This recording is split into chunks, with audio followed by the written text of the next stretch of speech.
Hey guys, what's up? It's Vampire Bride. After Classic Game Fest in Austin, Texas this year, I mentioned that we got a big box full of defective controllers.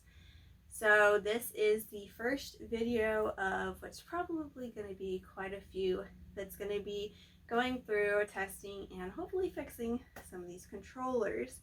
We got 16 PlayStation 3 controllers, 4 PlayStation Move controllers, 7 Wii controllers, and 32 Xbox 360 controllers for a total of 59 controllers.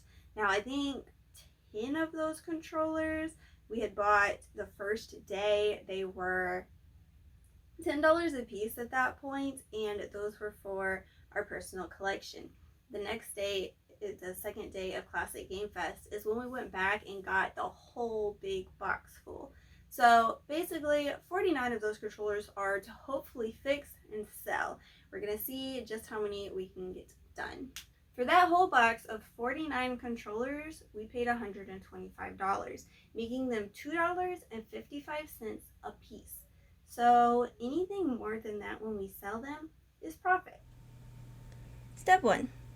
I started off by sorting out the controllers. First, of course, by controller type, taking all of the PlayStation Move controllers and Wii Motion controllers and getting them in a box to the side. There are only a few of each of those, so they can wait for now. Then there are PlayStation 3 and Xbox 360 controllers. There are so many Xbox 360 controllers that I wanted to sort them out a little better. So Xbox 360 is by far the most, and it's a little overwhelming seeing them all and thinking about how much it's going to take to fix them all. I went in thinking that I would sort them by what was perceived to be wrong. Examples being thumbstick drift, bumper not working, cosmetic damage, etc., which would also dictate how hard that fix would be. Some had only cosmetic damage listed, and others I knew would be used for parts.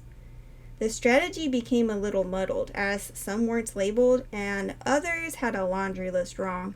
A few even looked to be in near perfect condition, possibly refurbished. Some were basically sorted by how likely they were to work, and that is where I started testing. The ones that looked good and didn't have a tag. Honestly, going through them, I was hoping I would have a couple that weren't actually defective at all and worked right out of the gate. Maybe that is too much to hope for. It has happened before with consoles that were said to be defective at the very store whose booth we had gotten these from. So maybe it's not such a crazy notion, but I guess we will see.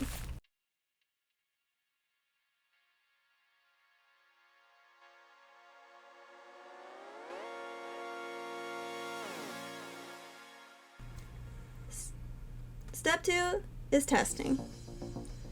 Now it is time to test the controllers, starting with the ones that look the best.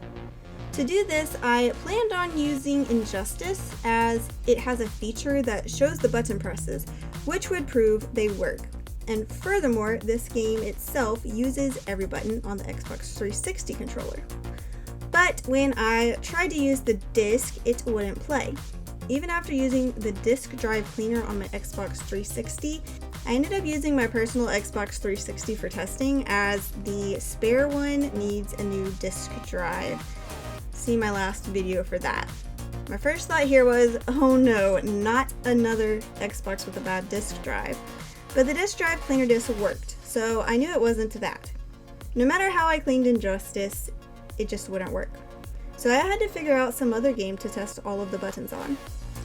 I tried Teenage Mutant Ninja Turtles because it's a fighting game, but the fixed camera angles don't test for right stick drift, and not all of the buttons are used. So I started looking through the few hundred Xbox 360 games I have, and thought of Bayonetta. The fighting in this game allows all but the left trigger and thumbstick button presses to be tested. Thumbstick button presses are easy enough as they click and the triggers can be felt out, but I may have to test some more with a game that uses the left trigger to aim or something. But for now, Bayonetta tests everything else, even if some of it is only in the menu. Day 1 of testing, I tested 10 controllers, and though they needed cleaning, 6 worked already right out of the gate. A quick surface clean and toothpick around the edges, and they'll be ready to sell. Or add to the collection. Step 3.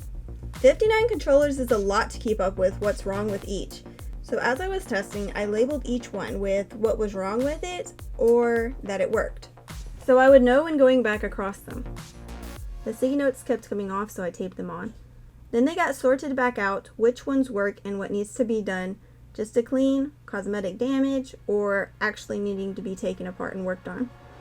I will have to order some parts like thumbsticks or thumbstick switches, but I want all the controllers to be tested first so I can order at once. And some could just need a clean and then work fine. Also, some controllers may be too far gone to fix and will just be used for parts.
This goes on for a while, so I'll stop here, but there's a lot more work left to go that will be in my upcoming videos.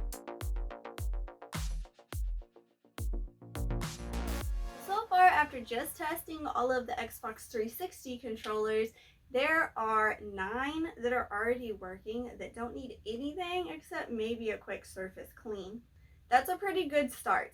Now, I do realize that at least 1 or 2 of these is gonna have to be for parts because one is pretty torn up on the outside, but the inside is supposed to work, and one just has so many issues that it's ridiculous. So they're all labeled and sorted by what's wrong with them and ready to start getting them worked on. So join me for the next video. I hope you enjoyed this one. If you did, hit that like button, and of course subscribe for more videos to come.